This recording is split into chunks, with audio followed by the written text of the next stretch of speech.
Hello friends, Manjusha cooking and ব্লগে আপনাদের সবাইকে স্বাগত। বন্ধুরা, পুজো তো চলেই এলো, তো পুজো স্পেশাল রেসিপি হবে না তা তো হয় না, তাই আমার চ্যানেলে ষষ্ঠী টু দশমী কয়েকটা পুজো স্পেশাল রেসিপি আপনাদের সঙ্গে আমি আজকে শেয়ার করব। প্রথমে হলো ষষ্ঠীতে সাধারণত আমরা ভাত খাই না। আমি আজকে একটা পরোটা আর একটা নিরামিষ আলুর দমের রেসিপি আপনাদের সঙ্গে শেয়ার করব। তো চলুন দেখে নিই কী করি। আমি এখানে একটা বাটিতে নিয়ে নিচ্ছি 300 গ্রাম মতো টক দই। এবার টক দইতে দিয়ে দিচ্ছি হাফ টিস্পুন নুন, 1 টিস্পুন চিনি,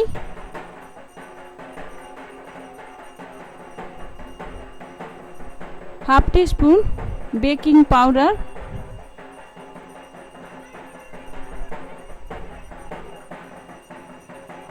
যতটা বেকিং পাউডার দিয়েছি তার হাফ বেকিং সোডা। এবার এগুলো আমি একসঙ্গে মিশিয়ে নেব। দেখুন, এটা অটোমেটিক ফার্মেন্ট হতে শুরু করেছে। এবার এটা আমি 2 মিনিট রেখে দেব। দেখুন 2 মিনিট পরে ফুলে দইয়ের বাটিটা পুরো ভর্তি হয়ে গেছে। এবার আমি এখানে নিয়ে নিচ্ছি ময়দা। আমি এখানে 500 গ্রাম মতো ময়দার পরোটা করব। বন্ধুরা, আজ আমি করব দই পরোটা এবং নবাবী সাদা আলুর দম। তো পরোটাটা প্রথমে আমি মেখে নেব, তার জন্য এখানে নিয়ে নিলাম 500 গ্রাম ময়দা। এবার অল্প একটু রিফাইন অয়েল দিয়ে ময়দাটা আমি একটু মেখে নেব। আপনারা চাইলে এটা স্কিপ করতে পারেন, ডাইরেক্ট দই দিয়েও মাখতে পারেন, তবে আমার মনে হয় ডাইরেক্ট দই দিয়ে মাখলে একটু চামড়া হয়ে যায় পরোটাটা, তাই জন্য আমি একটু তেল দিয়ে মেখে নিলাম। এবার যে দইটা রেখেছিলাম সেটা দিয়ে দেব।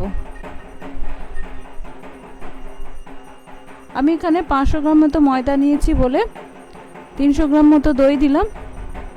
250 থেকে 300 গ্রাম দই দিলেই ভালো হবে। এবার এটা আমি মেখে নেব ভালো করে দই দিয়ে। প্রথমে কিন্তু জল দেওয়া চলবে না, প্রথমে দইটা দিয়ে ভালো করে একটু মেখে দেখে নিতে হবে যে পরে কতটা জল লাগবে। দেখুন আমি মেখে নিয়েছি, মোটামুটি হয়ে গেছে। তো অল্প জল লাগবে, তাই আমি অল্প জল দিলাম। জল দিয়ে এটা আমি ভালো করে মেখে নেব মিনিট 5।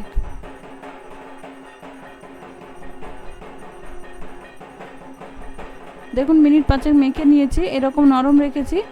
এবার অল্প একটু রিফাইন অয়েল হাতে নিয়ে এটা আমি আরও 2-3 মিনিট একটু ঠেসে নেব, তাহলে দই পরোটাগুলো খুব নরম হবে। দেখুন ঠেসে নিয়েছি, এরকম নরম হয়েছে ডোটা। এবার এটা আমি আধ ঘন্টা মতো রেস্টে রেখে দেব।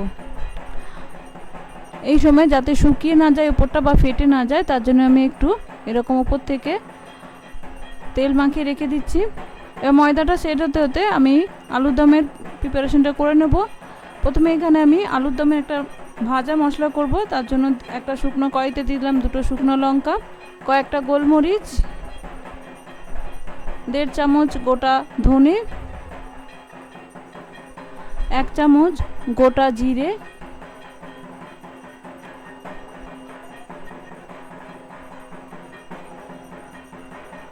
আর গোটা 4 ছোট এলাচ। এবার এটা আমি একটু নেড়ে নেব মিনিট খানেক। তারপরে ঠান্ডা হলে আমি এটা মিক্সিতে গুঁড়ো করে নেব। এদিকে আমি কিছুটা আলু সেদ্ধ করে নিয়েছি, 80% মতো সেদ্ধ করেছি। তারপরে খোসা ছাড়িয়ে এভাবে টুকরো করে কেটে নিয়েছি। বন্ধুরা, আলু কিন্তু 80% মতো সেদ্ধ করবেন, না হলে কিন্তু ভাজার সময় গলে যাবে। এবার এগুলো আমি ভেজে নেব। আমি এখানে কড়াইতে নিয়ে নিয়েছি কিছুটা সর্ষের তেল। এটা আমি সর্ষের তেলেই ভাজবো,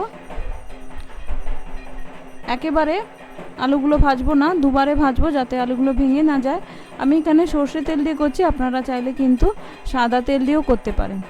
আলুটা ভাজতে ভাজতে আমি একটা মশলা করে নেব। তার জন্য এখানে নিয়েছি 5টা আমন্ড, কয়েকটা কাজু, আর দিয়ে দিচ্ছি 2 টেবিল চামচের মতো টক দই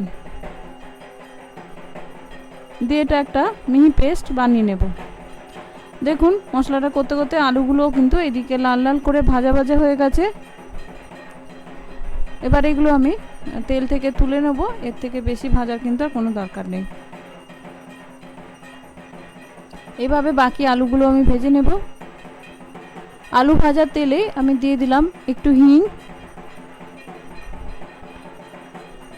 একটু গোটা জিরে,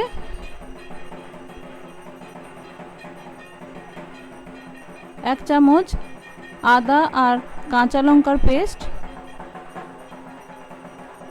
এগুলো একটু আমি তেলে নেড়ে নেব যাতে আদার কাঁচা গন্ধটা চলে যায়।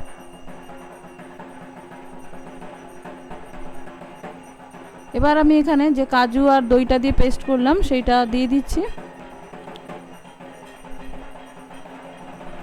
এই পেস্টটা তেলের সঙ্গে ভালো করে মিশিয়ে একটু ভাজা ভাজা করে নেব। মিক্সির জার ধুয়ে আমি অল্প একটু জল দিয়ে দিলাম যাতে এটা কষাতে সুবিধে হয়। এবার যে ভাজা মশলাটা করেছিলাম সেইটা দিয়ে দিলাম 1 টিস্পুন। এবার দিয়ে দিলাম নুন, চিনি। চিনি কিন্তু অবশ্যই দিতে হবে, কারণ এতে যেহেতু দই দেওয়া হয়েছে এবং এটা নিরামিষ আলুর দম, তো চিনি দিলে কিন্তু টেস্টটা বেশি ভালো হবে। এবার দিয়ে দিলাম একটু রেড চিলি পাউডার, এটা কালারের জন্য। আপনারা চাইলে এটা স্কিপ করতে পারেন, আমি ভীষণ সাদা সাদা লাগছিল বলে একটু দিয়েছি। এবার মশলাটা কষানোর পরে দিয়ে দিচ্ছি ভেজে রাখা আলুগুলো।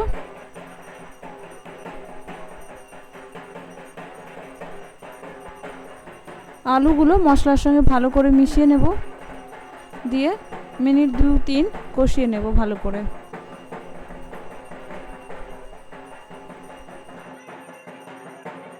দেখুন কষানো হয়ে গেছে, মশলাটা শুকিয়ে গেছে, আলুর গায়ে পুরো লেগে গেছে। তো এবার আমি দিয়ে দিচ্ছি দুধ।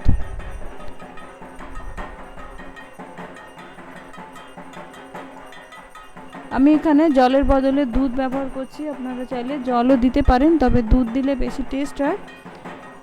আপনারা হয়তো ভাববেন যে দই দিয়েছি তারপরে দুধ দিচ্ছি, তো এটা কেটে যাবে বা ফেটে যাবে, তা কিন্তু নয়, কারণ এটা যেহেতু কাজু বাটা দেওয়া আছে দইয়ের সঙ্গে, সেহেতু এটা কিন্তু ফাটবে না। এবার ভালো করে মিশিয়ে আমি মিনিট 2 ফুটিয়ে নেব। এটা হতে হতে আমি পাশের গ্যাসে করে নিচ্ছি একটা ফোড়ন। এতে দিয়ে দিলাম 1 চামচ ঘি, একটা পাকা কাঁচা লঙ্কা, আপনারা চাইলে কাঁচা লঙ্কা বা শুকনো লঙ্কা যা খুশি দিতে পারেন। দিয়ে দিলাম একটা ক্যাপসিকাম, হাফ ক্যাপসিকাম আমি এরকম বড় টুকরো করে কেটে নিয়েছি। একটা টমেটো এরকম বড় করে টুকরো করে কেটে নিয়েছি। এবার এটা আমি 1 মিনিট মতো সাঁতলে নেব। আমি এটা কিন্তু ভাজবো না, জাস্ট একটু সাঁতলে নেব। দেখুন হয়ে গেছে সাঁতলানো, এর থেকে কিন্তু বেশি সাঁতলানোর দরকার নেই। এবার এটা আমি নামিয়ে নেব। এদিকে আলুর দমটাও রেডি, গ্রেভিটাও শুকনো হয়ে এসেছে, এর থেকে বেশি শুকনো করব না। এবার যে ক্যাপসিকাম টমেটোর ফোড়নটা করেছিলাম সেটা দিয়ে দেব। বেশি মেশাবো না, তাহলে কিন্তু আলুগুলো ভেঙে যাবে। আলুগুলো একদম রেডি। এবার যে ভাজা মশলাটা করেছিলাম তার থেকে একটু রেখেছিলাম, সেটা হাফ টিস্পুনের মতো দিয়ে দিচ্ছি।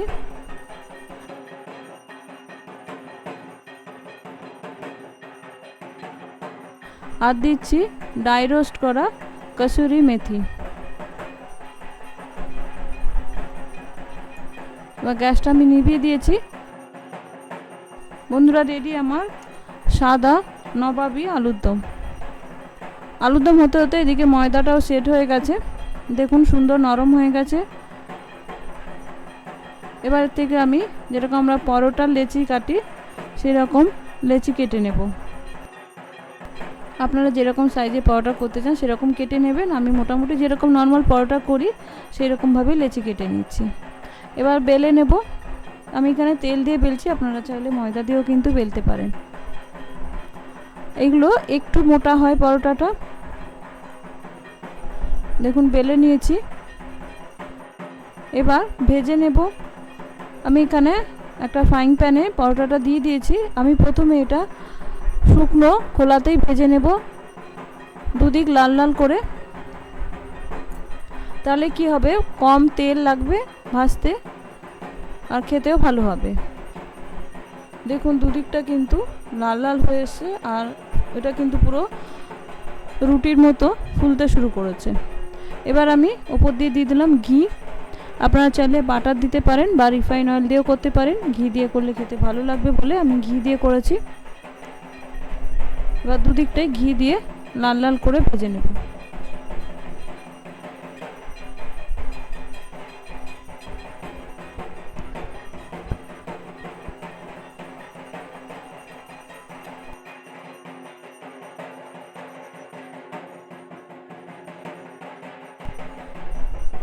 দেখুন দুদিকটাই লাল লাল হয়ে গেছে।